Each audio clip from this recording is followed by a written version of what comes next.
चुनावी बॉन्ड्स पर आरटीआई से बड़ा खुलासा। सीजीआई ने जब रखा था फैसला सुरक्षित, सरकार ने चुनावी बॉन्ड्स पर कर दिया बड़ा खेल। चुनावी चंदे के खेल के सबसे बड़ा जरिया इलेक्टोरल बॉन्ड्स को असंवैधानिक करार दिया गया है। चुनाव आयोग की वेबसाइट पर जब से इसकी पूरी जानकारी अपलोड की गई है, तब से नित नए खुलासे हो रहे हैं। लोगों को लगता है चुनावी बॉन्ड्स पर अब तक जो खुलासे हुए हैं, बात यहीं खत्म हो गई, लेकिन ऐसा बिल्कुल नहीं है, क्योंकि आरटीआई के जरिए चुनावी बॉन्ड्स पर एक ऐसा खुलासा हुआ है जिसके बारे में जानकर सबकी आंखें फटी की फटी रह जाएंगी। सुप्रीम कोर्ट में सीजीआई की बेंच की तरफ से फैसला सुरक्षित रखे जाने के बाद भी सरकार ने इलेक्टोरल बॉन्ड्स की छपाई जारी रखी। इतना ही नहीं, फैसला सुरक्षित रखे जाने से लेकर फैसला आने तक के बीच की अवधि में सरकार ने 8,350 इलेक्टोरल बॉन्ड्स की आखिरी खेप छापी थी।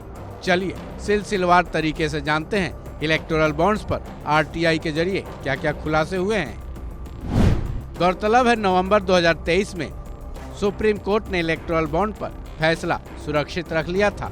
नवंबर 2023 से फरवरी 2024 के बीच 8,350 इलेक्टोरल बॉन्ड्स छापे गए।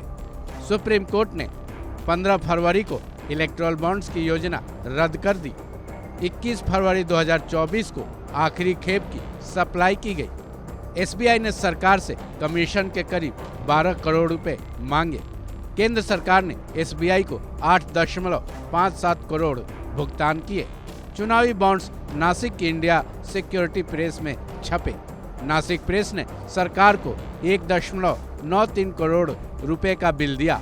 सरकार ने नासिक प्रेस को 1.9 करोड़ रुपए का भुगतान किया। सरकार ने जनता का 13.98 करोड़ रुपए चुनावी बॉन्ड्स पर खर्च किए।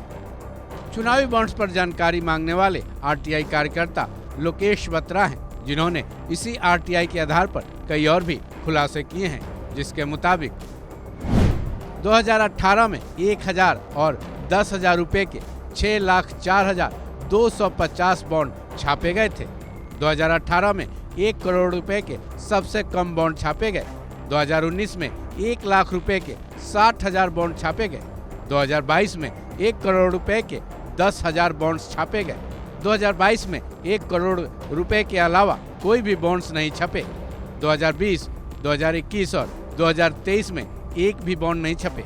27 दिसंबर 2023 से 27 फरवरी 2024 के बीच 8,350 बॉन्ड छपे। अब ये भी जानना जरूरी है कि आरटीआई कार्यकर्ता लोकेश बत्रा ने ये सारी जानकारी किस विभाग को आरटीआई डालकर जुटाई है।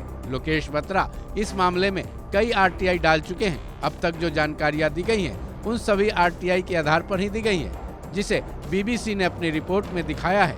लेकिन जहां तक चुनावी बॉन्ड्स की आखिरी खेप की बात है, उन्होंने वित्त मंत्रालय के डिपार्टमेंट ऑफ इकोनॉमिक अफेयर्स को 2 आरटीआई लगाई थी, जिसके जवाब में ये सारी जानकारी उनको भेजी गई है।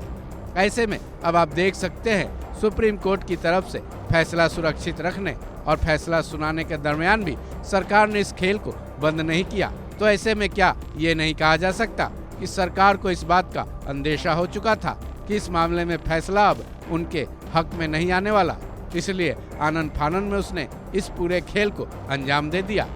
सवाल बड़ा है, जवाब आना सरकार की तरफ से बाकी है। इस खबर में बस इतना ही। बाकी अपडेट्स के लिए जुड़े रहें वन इंडिया हिंदी के साथ।